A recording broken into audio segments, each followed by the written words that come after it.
Hi అండి. Hello, నమస్తే, welcome to our channel. ఇదైతే వ్లాగ్ అన్నమాట. టమాటాను ఎండ్రాయిలు కోడిగుడ్డు కర్రీ.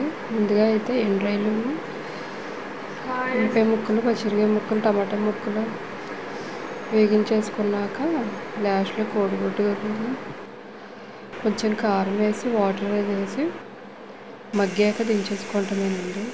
లాస్ట్లో అయితే మా హనీ పిక్చర్స్ ఉన్నాయి, చూడండి. ప్లీజ్ నా ఛానల్ నచ్చితే సబ్స్క్రైబ్ చేసుకోండి. అంతే అండి, ఉంటాను. నమస్తే.